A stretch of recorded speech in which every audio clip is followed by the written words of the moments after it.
Hello and good morning. It is Wednesday, the 2nd of December. Yeah, 2nd of December, 2020. We've almost made it through 2020. We're like this close. Hello, everybody. I hope you're having a great day. I'm your host, the Amazing Super Chris. Thank you for joining us in this ungodly hour. My co-hosts, Andy Hall from the Laughing in Disbelief blog. His links are down below over at Patheos and here on YouTube. Will be joining me in just a second, as well as Nokasuchi. He survived. I don't know what he survived. We didn't ask. We're keeping the powder dry. But he survived. He's joined us, and he'll be back in just a minute. After this, we're going to talk about stuff. Back to political stuff. If you don't like it, sorry. It sucks to be you. Did Donald Trump sell the Resolute desk? On Thanksgiving, Typhoid Trump spoke to the press for the first time in 3 weeks since the election, and he did so from a cartoonishly small desk in the diplomatic room of the White House. To add to the pathetic scene, a few feet away sat an undecorated Christmas tree, which seems to fittingly suit his presidency. A dictator at the child's table, and he failed to complete the one job in the room. And if you look at the pictures, it looks like he's signing stuff, but he doesn't even have a pen or a Sharpie or a crayon. But why did he take questions from such a small desk? Did he steal and sell the Resolute desk in a desperate attempt to get more coin over to Deutsche Bank for his puppet master Putin? Just kidding. We all know he wouldn't really do such a thing, just like he wouldn't really call for the arrest of his political opponents or openly try to subvert our democracy. That's just crazy talk. Maybe someone should check on the Resolute desk. All right. Good morning, everyone. Thank you for joining us. Hi, Andy. I hope y'all like it's one of my shorts. I've been making some shorts on YouTube, and I decided, I thought I'd run them for some commercials. I'll probably run some of Andy's in the future. I'm just kind of getting around to, doing stuff. So, I hope y'all enjoyed that. Andy and Nokasuchi are here today. Andy, how you doing, buddy? I've been up early and productive at the same time. I had this great, I have documentary evidence in terms of YouTube video live stream. I was talking with Jonathan M.S. Pierce, who's been on our channel, of course, here on election night. And he's a blogger over at Tipping Philosopher on Patheos. And he has beef with William Lane Craig, noted apologist, Christian apologist. William Lane Craig dedicated a full episode of his podcast to mischaracterize Jonathan Pierce. And so Jonathan Pierce and I sat down this morning at 7 a.m. I don't know how many of y'all are still here who happened to see that podcast at 7. I mean, that show at 7, and now we're here at 9. But if you haven't seen the conversation, it was really good. We talked a lot about William Lane Craig, about natural theology, and it's definitely worth checking out. So I'm pretty popped. I'm ready to pop right now. You done had a couple of cups of coffee, right? Yep. You are speeding your titties off. I am. The caffeine junkie. Yeah. Good morning, Nokasuchi. How you doing, buddy? How are you doing? I am on the opposite end of that spectrum. I am just waking up and finding my brain. How's that working out for you? Slow this morning. I got you. Yeah, I understand. Well, thank you for joining us. I hope you're doing okay. I hope you had a good week so far. It's been one of those weeks. There was the politics. There's just craziness going on in the political world, and it's hard not to address those things. I'm not going to avoid it though, because it's fun. I want to say hello to everybody in the chat. Thank you all for joining us on the 3 YouTube channels, as well as the Facebook page, Twitch, Twitter, the Daily Atheist Morning Show podcast live. All you wonderful people who are joining us. Oh, and Discord. If you're into Discord, I'm doing the Discord thing. I'm into Discord. And it works. You are into Discord? And chaos. Primarily chaos. Yeah, I understand. Gotcha. So if you're into that sort of thing, I've got that going too. So thank you all for joining us this morning. I hope you're having a great week so far. It is Hump Day, the day of humps. There's been some craziness, we predicted this, did we not? I think we predicted this on the show. Donald Trump is talked about pardoning his children, Jared Kushner and Rudy Giuliani. Pourquoi? Why would he want to do that? Andy. I think the more part, obviously there's many layers of why he would be pardoning people, but the more people he pardons or gives preemptive pardons for past sins that may or may not have be caught up in the web of a law. But the more people he pardons, if we're going to graph this out, the more pardons he gives is the less chance of those people to actually rat on him in the future. Oh, well, that's a good point. So the kinder you are to the people around you, or the more perks you give them now, will potentially solidify their loyalty in the near future, when some prosecutors may come knocking at the door and asking them to rat them out. That's because he's an idiot. They're still going to rat him out. What he does for them today, 2 months from now, when they're knocking on his door and they're like, "You're going to go to jail," and they're going to be like, "Let me tell you about the Donald." Oh, when you talk like that, it's like Gomez Adams. And Morticia has just said something French. I just want to kiss you up your arm. Nokasuchi, the wife, gets mad at every time. She's like, "Don't do that." And I'm like, I can't help it, because you heard what he said. Yeah. The notion, especially, I want it to happen on live television. You remember whenever, what was his name? There's that lawyer for the president who they kicked in his door and. Was it Manafort? No. Was it Cohen? Huh? Manafort. Cohen. They kicked in Manafort's door. Oh yeah, Manafort. Yeah, they kicked in his door and it was all on TV. They had trucks outside his house. I want to see that. I want to see. All right, I want to see. Oh, this is bad, because we sound like the right wing nutbaggers who are called Joe Biden's corrupt and Hillary needs to be. That's what we sound like. That's what we. Whenever we say things like, "I long to see Trump Jr., Ivanka, and Eric hauled out in handcuffs, preferably struggling and resisting." The difference, though, Chris, for that. The difference, though, is we actually have evidence, or for believing this. They don't, but who needs evidence? See, that's the entire difference, and that's what I've been saying all along. Is that like Hillary Clinton and all these investigations, and they go into all these little things, like micro investigations about these huge investigations about these tiny little things, and like blah blah blah. But they completely ignore this like trash truck and trash tornado of the right. I mean, they completely ignore the Trump family in the office the way they are is the definition of nepotism. Go to the dictionary and look up nepotism, and there really should be a presidential seal and the dear leader and Hussein and Fusain. I'm sorry, Don. I'm intrigued by this concept of a trash tornado that you speak of. Yeah, I want to hear the Weather Channel, my local news, warn of trash tornadoes and maybe their cousins, the trash hurricanes. That's right. Yeah. You're like that. What is it? Internet Explorer meme where like all the other browsers like, what are we gonna do? Look the internet, blah blah blah blah blah, and blah blah blah blah, and then finally later on the Internet Explorer goes, look the internet. Well, it's that post-truth era that I've been talking about the last few weeks. We literally have Donald Trump live on TV, looking in the camera, saying, "Russia, if you hear me, please help me." And then we say he was working with Russia, and they're like, "Fake news." Joe Biden has sex with 2-year-olds. I'm like, what? Right. That's exactly the part. The whole message of the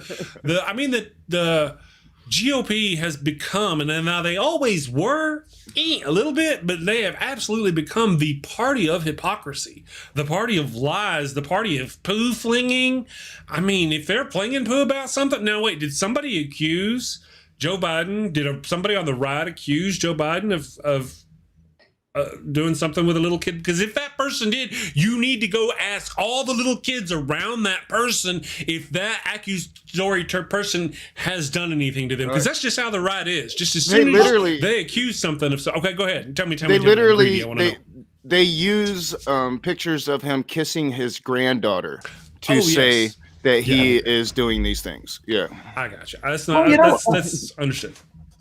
I might be a bit hot off of my conversation about William Lane Craig, but the one thing you can say, and I'm going to bring it back to religion, evangelicals really don't care a whole lot about evidence, verifiable evidence, good evidence. what they care about is about their feels. They care about their feels, and their feels for Jesus, catching feels for the Holy Spirit and for Jesus, and making sure other people catch the feels. See, I'm using the right now, but you see, that's the thing. That's all they care about. They don't care about evidence. They don't care about something that can be verified. They think that little voice in the back of their head is Jesus. And when that little voice says, no way Donald Trump is doing all these things, they think Jesus Christ is telling them that. So that's why, like, I know the truth. You screw your fake news. No, like that voice in the back of your head, guess what? We all have it.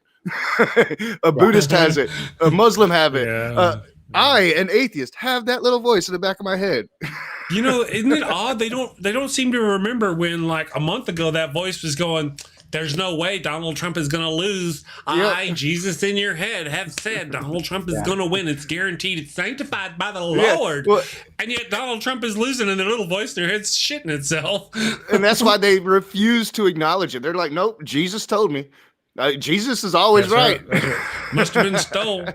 Well, you know, it's like the last time when Trump was president and he was nominated president, they were like, well, God must have wanted him to be president. I was like, where was that kind of mentality from you people when Obama was president? Yeah. You know? Well, it's all part of God's plan, Chris. It's all part of God's plan. It's interesting about that plan. You know why? About, you know, to pray, not to pray. Anyway. Going there. So we're talking about why he's giving off pardons, and I came across this article on CNN, and the name of this article: Justice Department investigating potential presidential pardon bribery scheme, court records reveal. Yes. So on one hand, you could make an argument. There's one argument that you could say, well, Trump is just pardoning people so that he doesn't, get himself into trouble. They may not, turn on him in the future. Possibly. And then there's this real potential that maybe there's an incentive, a financial incentive for the president to pass out pardons. I know that's hard to believe. Well, there's also there's another possibility. I don't get in. I'm with you guys. I don't believe this, but I've heard them say, well, this is just part of his scorched earth policy. This is what he's doing as he's leaving the White House, and he's just trying to stir shit up. And I'm like, no, I'm pretty sure he's trying to keep himself out of jail. Yeah, that's a good point. Actually, I'm glad you brought that one up, Andy. I have a selfish plug here. It's a commercial that I made, or a short, but just about that very thing, about his thing. So I'm gonna play this short. I hope y'all can hear it. Oh yeah. Here we go. No surprise, but there's another level of corruption being uncovered in the Trump administration. An unnamed someone has been using unregistered lobbyists to senior administration officials to try to bribe their way to a pardon. Money has been allegedly funneled to the White House or related political committees in exchange for hopeful presidential pardons, offering a substantial political contribution in exchange for a presidential pardon or reprieve of sentence. Pardons for bribes, like the crown jewel in Trump's corrupt presidency. Speaking of pardons, after years of running a corrupt presidency and allowing his cohorts to pilfer our nation, reports are already coming out of Trump's associates lining up to beg for their preemptive pardons. Liars and hypocrites on the right are claiming they need to do this because the left is corrupt and Biden is going to do what Trump tried to do and go around locking up his political opponents after he takes office. But really, it's because they're corrupt trash and they know it, and they're trying to get protections while they still can before Trump leaves office. There you go. And it would seem that they are now resorting to purchasing their pardons, right? There's a lot of folk out there lining up for pardons, and it would appear to me that some people are lining up and going, oh, please, Mr. President, I need my pardon. Other people are going, hey, why don't you get these lobbyists to go over there and offer to give him a lot of money in order to give me my pardon or protections later. Forgiveness. You know what breaks me, Chris, when I saw that short, is that it's amazing how long a minute can be. And when you're making these shorts where you're just doing this monologue, somewhere in your head must be like, wow, a minute's a long time to actually talk and make sense. And because I've had that feeling too, just doing 5 minutes on stage, it's like, I had no idea 5 minutes could be so long, and 10 minutes and 15 minutes, because, when you talk to comedians, we talk about how many minutes you have, how many minutes can you do on the fly. But I'm looking at the video, it's like, wow, that's a minute. That's an impressive amount. No, that's a lot to put in. Job well done. When I'm writing out an opening statement, it's usually a 10-minute opening statement. I get that same thing. It's like, man, you never think of just how many words it takes to fill in 10 minutes. It's a lot. Well, it's a lot. You know, I have to be honest, when it comes to these little political shorts, usually like I'll come up with an idea and I'll put a single line and then I'll just start riffing on them. And when I'm done and I go in there and record it, there's a lot on the floor. Oh yeah, dude. I mean, even though a minute is a long time, of course, you'll notice, I don't know if you notice, you may not notice, I cut out every breath. Not because I don't like cutting out my COPD every time, but I do it to shave off the seconds because I don't have enough time. And like the video you showed me, Andy, said shorts need to be 58 seconds long, not a minute, but 58 seconds, because YouTube won't blah blah blah. So to get in all that, I start writing, and like that last one at the end of the video, I still had that one little slight to drop in there going, it looks like they've now resorted to just buying their pardons. But I didn't have enough time to get it in there. I had to select, but I figured I'll be making more videos about those pardons. Something tells me. Something tells you. Do you want me to read the article or read pieces of the CNN article about the investigation? All right, so once again, the CNN piece is Justice Department investigating potential presidential pardon bribery scheme, court records reveal. This is from today, I believe, December 2nd. That's right, updated at 6:01 a.m. The Justice Department is investigating a potential crime related to funneling money to the White House or related political committee. You'll have to excuse for my sarcasm inflections here, of course, ladies and gentlemen. In exchange for a presidential pardon, according to court records unsealed Tuesday in federal court. The case is the latest legal twist in the waning days of President Donald Trump's administration after several of his top advisors have been convicted on federal criminal charges, and the possibility rises of Trump giving pardons to those who've been loyal to him. The disclosure is in 20 pages of partially redacted documents made public by the D.C. District Court on Tuesday afternoon. The records show Chief Judge Beryl Howell's view in August of a request from prosecutors to access documents obtained in part in a search as part of a bribery for a pardon investigation. So this is just an investigation at this time. We do not, it is ongoing, and hopefully we'll find some happy things, some happy news from the investigation. Yes. Yeah, we should never allow any president to pardoning anybody in his staff. We should never allow that to be normalized. Now, Trump isn't the only one that's done it. Most presidents do this. Usually you don't hear about it. This time we are. And we really need to, I think, as a people moving forward, settle this issue, because nobody should be above the law, not even the sitting president of the United States. And too often they use national security as their excuse for breaking the law, and that shouldn't be allowed. Right. No, totally agree with you on that. Yeah.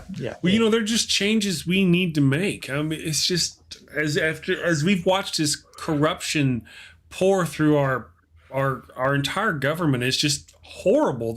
Can you imagine if this had happened back in the 70s or 80s when we didn't have all the people monitoring the way we do now? The watchdogs, all the people. I couldn't imagine it, Chris. Donald Trump being president in the 80s. He would have. We'd be in a monarch at this point. We nearly missed it this time. There was at least some kind of control placed on our oligarchy, or at least on the 1% or those in power, by being in direct competition with the Soviet Union. It's an unpleasant thought, because it rises some implication. It brings up some implications about our species in general, that without an existential threat to our destruction, the 1% or the people who have power in this country will just start grabbing power as much as humanly possible. Mm-hmm. Oh yeah, and it's all a land grab. I mean, scientists are calling for a mini ice age by the year 2030. The world is about to get a lot worse. We think 2020 has been bad. It's just going to get worse and worse. So yeah, this is all a land grab. It's all a power grab. And yeah, the oligarchs are pit off against each other. Who can get the most? Well, at least back in the 60s and 70s and 80s, whenever we had like Nixon and stuff, Nixon, at the very least, he was corrupt, but he was on our side. He wasn't working for Khrushchev. Trying to destroy our nation. He wasn't undermining every aspect of our nation. At least you gotta give him that. And he was corrupt, but he still did great things. Like his talks with the Chinese. Yeah, but that's what I'm saying. Like at least you had like a counterbalance of it. You had him doing the really horrible, but then he did some great things. With Trump, it's just been horrible. There's been no great there. Right. But notice even after he was impeached, the bad things that he didn't go away. Like the war on drugs and things like that, they didn't go away. Anything that he did during his office either took a long time to get out, or we still live with now. How is that going to work with Trump? What kind of stones does Biden going to have to get? Well, you know what? We don't want to go into that conversation. We've had that conversation right now. I'd like to, if we can, keep it focused on the criminal family, the Trump crime family, their pardons, Rudy Giuliani's pardon. I do want to punch in these last two paragraphs from the article. Okay. Trump has granted 29 pardons and commuted 16 people sentences during his presidency, according to the U.S. Pardon Attorney's Office. Several of those have gone to people close to the president or whose names would make a splash, including the 19th century suffragist Susan B. Anthony. Good job. And of course, we can't forget the former Illinois governor, Rod Blagojevich. Oh man, that guy. Yeah. His friend from The Apprentice. That happened. Bush era advisor Scooty Libby and longtime political advisor Roger Stone, who lied to Congress to protect Trump's efforts in 2016. Wait, I feel like I'm at the end of this infomercial. Wait, there's more. But wait, just there's more. Week, Trump pardoned his former national security advisor, Michael Flynn, for lying to the FBI, undisclosed lobbying for Turkey, and the waterfront of potential related crimes that Flynn could have faced in the future. So you talk about... Could you just reiterate those crimes for me again? Just one more time, if you don't mind. Well, lying to the FBI, undisclosed lobbying for Turkey. Those, and the rest we know about. I got you. And the cavalcade of other crimes. For those who are curious, Andy, what did he lie to the FBI about? Man, that guy was Michael Flynn's brain is just a bag I'll tell you, he lied about Trump's administration's relationship with Russia between the time Trump won the election and whenever Trump took office. This time period now, some things were going on with Russia that Trump didn't want people to know about. Michael Flynn lied to the FBI about it. Just to clarify, for those of you out there who are always like, you keep bringing up Russia and Russia and Russia. It's like China. Biden's relationship with China and blah, blah, blah. They bring it up on the right as though it's something, but really it's horribly tiny. I mean, most of it isn't even about him. It's about somebody else. I know there is something, right? But look at Ivanka. Ivanka Trump. After the election, she got in there and they remove some kind of sanction on China, and suddenly Ivanka Trump's new line of Chinese makeup goes out, or her new shoes go out all of a sudden. The Chinese government. She got hundreds of new patents immediately after him taking office, without a doubt. This quid pro quo between them and quo pro. Yeah, between, right? So there's just a lot going on there. There's a lot. Yeah. Well, and people shouldn't stop talking about Russia. And lefties that are out there that are saying we shouldn't to stop beating that drum. Beat that drum. Did you never believe it in the first place? Because the evidence is substantial. Mueller would have arrested Donald Trump if he had been any other person, if he had not been the sitting president of the United States. This thing happened, and the moment we stop talking about it means it'll happen again. That's what, something is part of the deal. The reason why the Obama administration and the Department of Justice at the time didn't arrest Trump was because they thought it would seem political. They were investigating him with his relationship with Russia, but they didn't want to do anything about it because they thought it would be seen as political. Oh no, let's not do anything about it and what we got was Trump. Okay, Mueller, I get that. That's wait. But then now we have Rudy Giuliani under investigation, and parts of Trump's administration right now under investigation, and then the Department of Justice and the people who are investigating him don't want to do it because it will seem like political. If they go arrest Rudy Giuliani right now, the right wing will go, "Oh, this is a political conspiracy and so they're going to let it slide." And what happens when they do that? Yeah. What happened with Trump when they did that? We got Trump. They should arrest Giuliani's ass. This is the problem with the left in general, is that it isn't, and we talked about this a million times on the show, is that they're not aggressive enough, or they care about what the right's going to do in case, as we said, the right's already going to do that. It's the same way as, it's just a lack of assertiveness, of aggressiveness, and of working basically against the other side. The thing is with the DNC is that they're so obsessed about capturing the middle, right? They put out any fires whatsoever, or they really try to dampen down the progressive wing of the party, which is actually the thing that's going to get the job done. I mean, you can only hold the middle. Holding the middle in this country is just trying to make a firewall against fascism. That's all it does. And it's the progressive wing that pushes the conversation to the left that actually does things. It's done things, and it's given us things like the 40-hour work week, for an example. It's given us what healthcare benefits we have right now. And the DNC shouldn't be so obsessed about capturing the middle at the expense of silencing progressives or trying to keep progressives down. Well, and when it comes to like prosecuting Trump over Russia, it wasn't a political decision. It was a constitutional crisis. DOJ policy didn't allow an indictment of a sitting president, and there's questions on whether or not constitutionally you can indict a sitting president. And people can't forget that. We've got to take care of that issue. That issue has been brought to the limelight in the last 4 years. And we say that nobody's above the law in this country, and yet one person is, and that's the president of the United States. We have to change that. Now, I absolutely agree with everything you just said. But what I was referring to was pre-Trump presidency, when he was still running before the election. They were investigating him, but did not want to do anything because they thought Obama definitely made a political decision about not investigating publicly. Yeah.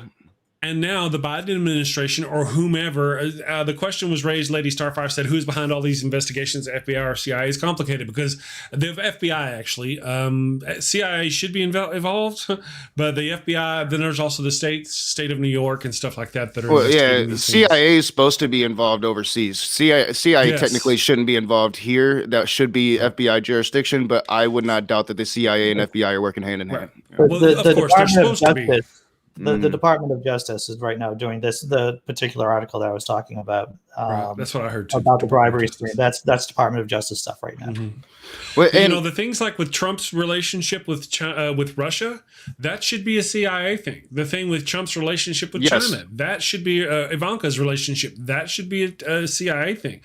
If Biden had a relationship with whoever those little people were, I can't even remember them, but whatever got him impeached, if he had that relationship, then that should be, the CIA should be looking into that. And guess what? They have, and they found nothing. Right. Well, there's things that we've gone through. We've been through the whole investigations by the right. The people on the left have been investigated by the right. The people on the right have been investigated, and they're in jail. Lots of them are in jail. Lots of them have pled guilty. Whenever you bash me about bashing on Trump, but wait a second, Trump, if you don't remember, he paid off a porn star with sex about thing with campaign funds, and then you're like, no, he didn't. I'm like, wait a second, his lawyer is sitting in jail, pled guilty to doing it for him. Yeah. There's, I mean, once you get... Once again, it's important to bring up to our atheist brothers and sisters that there is this middle ground fallacy. And here in the States, when making the middle ground fallacy, politically speaking, you are center right. You become center right that way. You don't become centrist, not in any what other countries would consider to be a centrist. You become center right. And once again, it's a fallacy. Assuming the fact that the center is what is correct is fallacious. It is not true. You have to look at the data, follow the data, and you'll see it is progressive policies is what, Enlightenment values are progressive values ultimately. Well, yeah, I'm really sick of people saying, the center's always right. Look, the middle ground, playing middle ground got us where we're at. So how is that right? Well, the middle ground keeps moving. The Overton window that Andy has brought up several times. It just keeps moving and moving and moving, and the right wing keeps getting crazier. Actually, this is the deal. The crazy right wing has always been there. It's just they're getting louder and louder and more of them and more of them. They're just absorbing what we think of the normal conservative-minded people. Well, the oligarchs are using, the 1% or certain members, most of the 1% are using religion to rile up, these very energized voters, we'll say, right? The lunatic voters, the anti-maskers. And it's a very effective strategy, and it just highlights the structural issues of our society in general. Vesta, I just want to talk about something that Vesta or Vista, I believe it's Vesta, in your chat, Chris.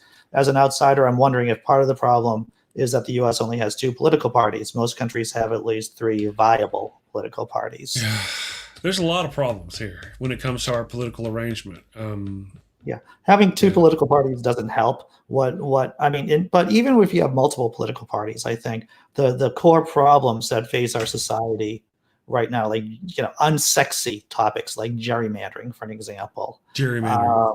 Mandatory voting. That I think that could happen in multiple party systems. That's just a guess on my part. I will say the problem with our freaking system is something that Alexis de Tocqueville pointed out in Democracy in America a long time ago, and he said that the power of the presidency is fairly weak until the president starts interacting with foreign powers, and then he becomes imperial. Basically, paraphrasing de Tocqueville. And I say that's the problem with our system. And it's been the problem with other countries that have adopted our system, which has a really powerful chief executive. It has a tendency not to work in the long term. And I think a lot of the problems with our system is just capitalism itself. When it was the mom and pop back in the day, capitalism seemed to be working, but the moment we allowed the monopolization of corporate America, and we allowed these billionaires to come into existence, we lost that. We had corrupt capitalism, and the 2-party system has just ensured that corrupt capitalism hasn't been touched. So I think it adds on to the problems, but the source of the problem is the capitalism itself. I think it's actually, we need to drop a word in there, if we may, and that would be unfettered. Unfettered capitalism, is and that's the right wants to push more and more for that. The left gives us regulations, appease the capitalist. There was times in our country where they worked little kids in sweatshops and for next to nothing, and if it weren't for what we consider the people on the left, they'd still be doing that. People on the right are about finance and money. I want to point out that there is a common fallacy, and this is how religion and politics are so intertwined in this country. The reason why Christianity has become more humanistic isn't because of Christianity. It isn't because of Christianity. It's because of humanism acting on Christianity. The reason why capitalism has become more humanistic isn't because of capitalism. It's because of humanism acting on capitalism. That's what it is. See what he said. What Andy said it right there. And that's true. And it's sort of like our own little Overton window of what would we call it? Liberalism against the church, our own, or humanism.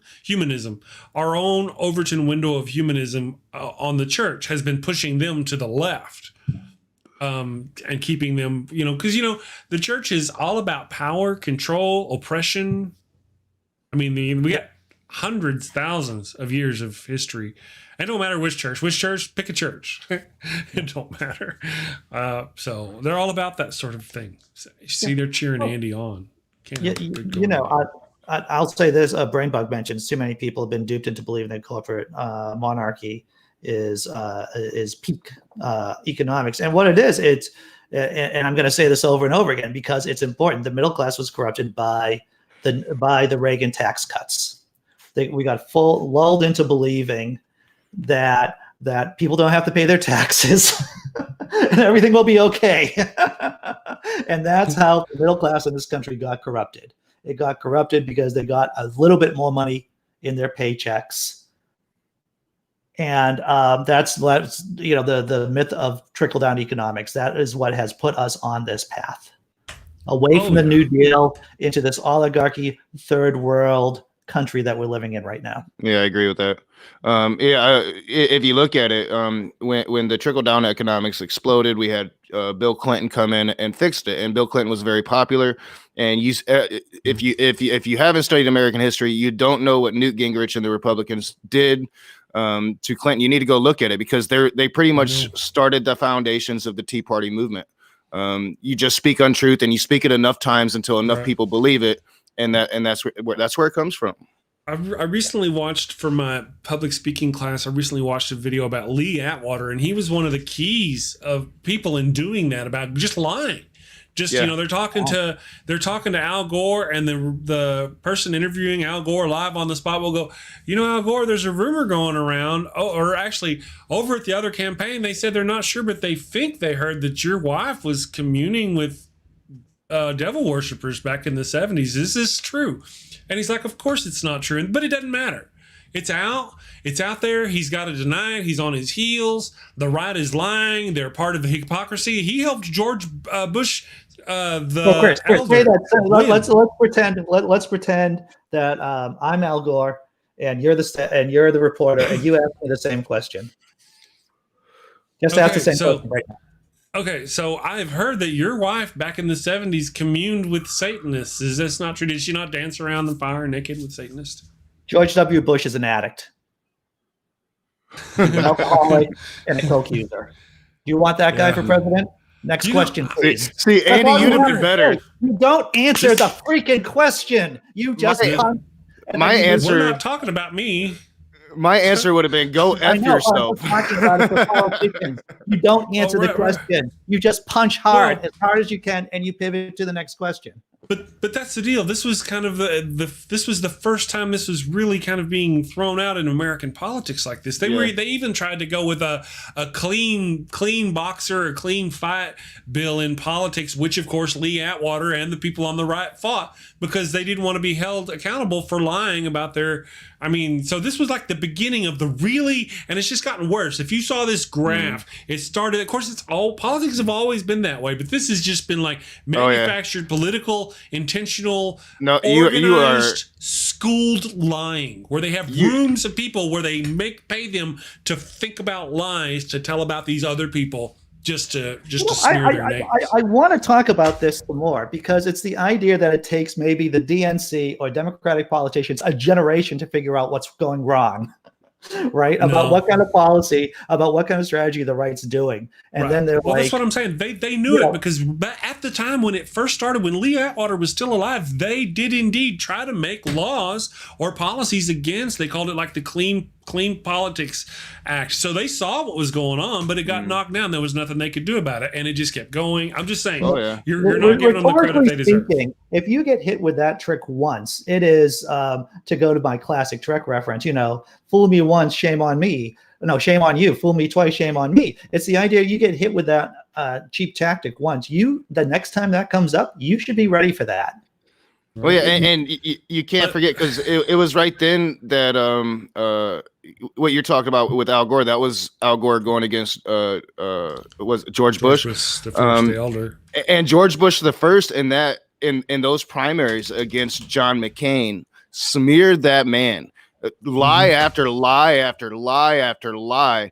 And it was disgusting. And people still today, the Republican Party still today, there's a lot of animosity towards John McCain because of the lies that George Bush Jr. told about him. And they're not even remotely held to the same kind of, well, like Andy said, Andy's like, well, once they lie about you and you're done, well, you just roll and you just don't fall for that again, right? That's right, Andy. You just don't fall for it. But it's not that way on the left. On the left, one out, you're done. You fell for it once, you're done. Which one of them? If you can correct me, I don't remember his name. On the left, misspelled potato. That was Dan Quayle. That was Vice President Dan Quayle, a Republican. I got another one for you. You go, yeah. Well, do you remember that? That cost a man an election. Yeah. Who was it? Which left-wing political candidate was it? Who screamed too closely to him, like Howard Dean? Screamed too closely to his mic. His voice broke, and it went public that he screamed that way, and boom, he's done. I'm kind of glad about that one. He was a fake progressive. We figured out he's a fake progressive. He would, that dude had us fooled. So but outside of that, it doesn't take much. I mean, what's his name? You guys are picking up what we're putting down, right? On the right, they do all kinds of things. Al Franken took a comedy picture and resigned over it. Yeah. On the left, that one woman, her ex-husband released photographs of her that she had sent him from text during a relationship, so she quit and left the politics. But on the right, I mean, they just there are clear strategies to use, and they're professionals. Al Franken, dude, you could have just held on. If you can hold on, then because that's obviously what the right people. Does. There are obviously just people who don't want you. There are Democrats who don't want you to run for president because they're running for president. If you and he was a progressive, they don't like progressives. And so I would have been just like, hey, go on the attack about something else. Charge and change the narrative. We don't do that. And if nothing else, then just hold your water, and just hold out through the storm. Isn't it almost like a political think tank and the right kind of candidate could come up with this little scheme that could really just kind of rock our nation and go through? It almost sounds like the right has done that based on what the right can get away with. Racism, right? They used racism. They hitched their wagon to God, abortions, guns, and racism. And look, it's just got them this mad amount of power. If you had candidates on the right that could do what Andy's talking about, come up with these things, these ways, be aggressive, stop with the Biden shit where they're going, okay, now everybody needs to work together. No. We need to go after and prosecute the corrupt politicians. Now listen, they're like, oh no, you sound like the people on the right. That's right, I do, because that's what they did.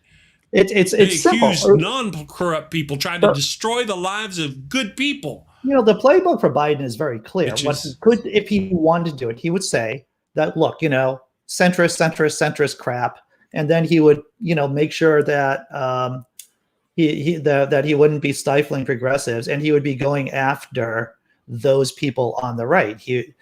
And being aggressive in that way, because if he wants to stick to his brand of being a moderate, that's one thing. It's like Augustus Caesar, right? When he was destroying the Republic, when he was in power, he was saying, "Well, I'm all for the Republic, I'm all for democracy," and then he was just devouring the Republic and forming this autocratic government. Biden can do all the mouth music he wants to try to calm people down, but he should be really pushing hard. He needs to push hard. Yeah. He should direct his DOJ to push. Yeah, I definitely agree with that. Yeah. I mean, and it's not, that wouldn't be like a president interfering with the Department of Justice. That would just be a president opening up government to be transparent so investigators can investigate. And then so the Department of Justice, we need to replace the Department of Justice with impartial people as best we can. Bill Barr cannot stay there. That's going to take a year. And that's the thing. I don't know if y'all have seen Bill Barr, what he came out, no evidence of election fraud. Even when you're corrupt, Bill Barr is coming out against you. And the 40% are still believing you. I mean, we have a huge problem in this country. I mean, huge problem in this country. I keep swinging that back to we need to make Fox Corporation pay for that. This is Fox News is doing. Yeah, I agree. people start waving that First Amendment flag, and I'm like, it doesn't matter if we don't have a First Amendment. They're willing to remove it. It's always the newscasters, and they should. The Bill O'Reillys of the world, they should. But no, the people that should be paying for this are the Murdochs of the world, are the owners, are the corporate owners that are making these corporate decisions. We hold the Carson Tuckers accountable, which we should. But Murdoch, those are the ones that are allowing this and perpetuating this. Absolutely. Okay. Thank you for mentioning that. Like Donald Trump is going after Twitter and Facebook and all these things because Twitter is trying to put a wrangle on him. Right. He's trying to remove certain protections that protect the owners of Twitter. What we need to do is remove any protections that protects the owners of Fox. Yep. Just like that. So if they start putting out fake news, they can be prosecuted for it. These billionaires will not be untouchable. I mean, just as a novel idea, and I've said this before, and I've joked about it on my blog, Laughing in Disbelief. Yes, that's a cheap plug. Is that if your editorial staff, i.e. Tucker Carlson and other people who editorialize and have entire shows, and if they say in court, at the very least, they are saying in court that they are nothing but entertainment, that this is an entertainment show, then there should be a disclaimer. There should be a disclaimer before and after every commercial break. Tucker Carlson, not news. Tucker Carlson, entertainment purposes only. Tucker Carlson, his facts aren't facts. Because if you're saying that, if you're like Alex Jones and you're saying in court that, hey, no one should really take me seriously, then guess what? Maybe there should be disclaimers stating no one should take this guy seriously. No one should take this person seriously. Just a humble proposal on my part. And I don't really even get it. Like, how that's an excuse, right? Like, all right, so if you're a comedian, that's one thing. And we know we can see we're not taking you seriously, but these people dress themselves as newscasters, surround themselves with a newsroom, and then cry and say, "Oh my God, we're not news, we're just commentators." No, they need to be held accountable like the news, like real reporters. If you're gonna act like a reporter, then you need to face the consequences like a reporter. Yeah. Right. But they've done clear and obvious damage to our nation. When we start talking about that percentage of people who, wow, how can you believe that they believe this, even though Trump's own cohorts are now coming out and saying these things are not true? Well, because of Fox News, because of the lies. They've been pumped for years and years and years. I know, Junk Shop Library. And now they're pushing out lies so crazy that even Fox News is still perpetuating them, but they're taking a couple steps back. Like, hold up, dude, wait a minute, this is going to get us in trouble. So what is Trump doing? He's like, Fox News is CNN now. Go to OAN. Go to Newsmax. Right. Well, it's crazy.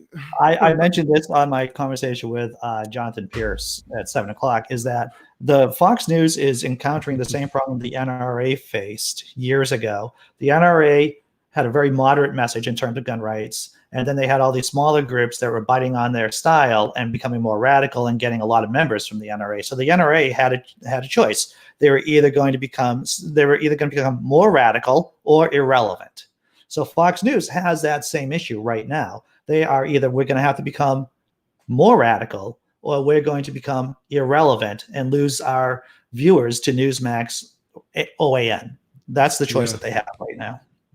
Yeah, I somehow wish we could make them responsible, like we were talking about. I don't know how that could happen, but that's what we need to do. I come up with the brilliant ideas. I'm like, oh, this is a brilliant idea. I'm like, Nokasuchi, how do we make that happen? You figure out the legalities of it. I'm gonna go over and sleep. Well, I think the right place to start is to actually, like I've said before, stack the Senate. You gotta if Puerto Rico wants to be a state, which the last non-binding referendum states that a majority of them do, then they should become a state. That's two blue senators in the Senate. DC should become a state. That's another two blue Senate seats. Right now, Donald Trump is trying to tell people not to go vote. That we need to cancel that new election, the Georgia election. I just typed it out in my side chat. It's simple libel laws. You just take away their ability to basically lie. We were talking about it on this channel, I think last week sometime. We write 1,000 new laws a year. Like, we have too many laws in this country, and too many ways and too many loopholes for people that have means and money to break the law. If you're going to pose as a reporter, you don't get to claim entertainment. You get to be held accountable like a reporter. It's simple. It's very simple. Very true. Good morning, Crone22. Long time no see. I hope you're doing wonderful. Thank you for joining us this morning. We got about 10 minutes left.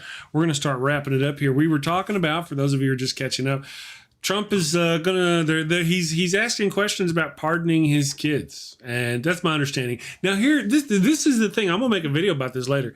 The conversation. Here's the conversation in my head. I hear them asking, "Okay, listen. If I give them a pardon, what does it protect them from? Who does it protect them from? And who can still come after them?" This, whenever people are like, Trump is sniffing around for a pardon, he can already pardon them in his mind. The questions he's asking is, what's that going to get him? That's my thinking. Yeah, well, and that's the questions I have is, how wide ranging, because I hear a presidential pardon is really powerful. Like you are pretty much good. Yeah. But how wide ranging is that? Is that delegated to specific crimes? I don't know. Like I'm really interested to find out, are they still culpable at a state level? Because I've heard that, so this is something that I really need to gain more knowledge on, because and we've never really been in these territories really before. So we've never really had to really look at this. So this is something that I'm going to have to really look at. Right. Well, in terms of politics, trumping the law, I'm sorry for always saying trumping, but it just seems the word comes to my mind. Yeah. If Trump is out of office and he has those pardons for federal crimes out there, and if state prosecutors prosecute those people he's given pardons to, sure, maybe there's some legal difficulties. But the fact that Trump is not in office means that their protections are much lower than they would be if he was in office. I mean, it would seem to me like you would have to have a very focused pardon. You can't have just like this wide range, like, this blanket pardon. Yeah, you're good for the rest of your life. Just become a serial killer now. It doesn't seem. Are you saying that there's a problem? Are you saying that there's a problem with a system that absolves all sins all at once, regardless of what may be? Well, I think the way it's actually working is it'll be one of those situations where it'll be were you a serial killer during the 4 years you worked as the presidency? If you were, without a doubt, you are absolved because he pardoned you for that. You are federally absolved. So if you carried bodies across state lines, they can't prosecute you for that. The states can still prosecute you for murdering people, but if you carried bodies across state line, the federal government can't. The FBI can't prosecute. Do you think? Wow, you just blew my mind, Chris. Do you think that this is about future civil lawsuits for the deaths that they have caused during this pandemic? They're probably not worried about Biden at all. Yeah. This is about money, future money, about protecting themselves. Yes. I've been saying they need to be prosecuted mind on blown. A criminal level. What's that? Yeah. I'm mind blown. Like I never thought of it along those lines. Yeah. There's a bunch of people lining up for civil lawsuits, I'm sure.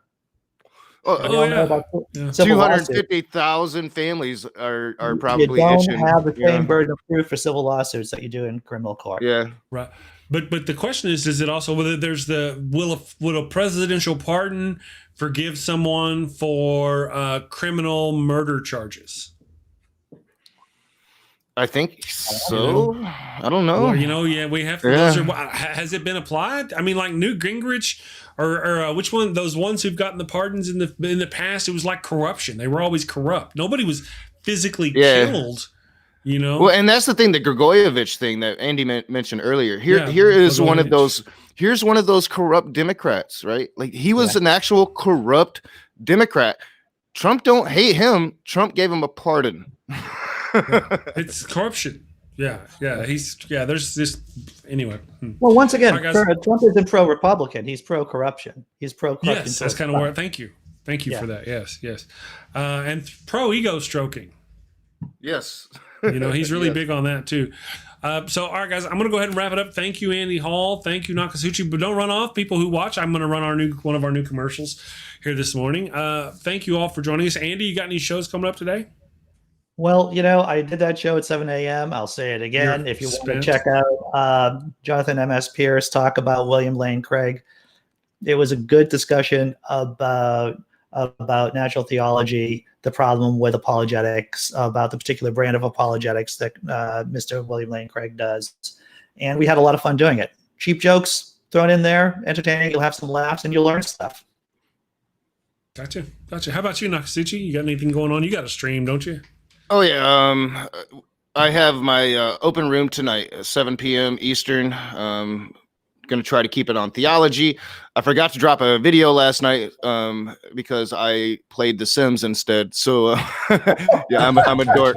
So I'm going to drop a video at noon, and I'm trying to set up my first real debate on the channel for tomorrow night. So yeah, lots going on.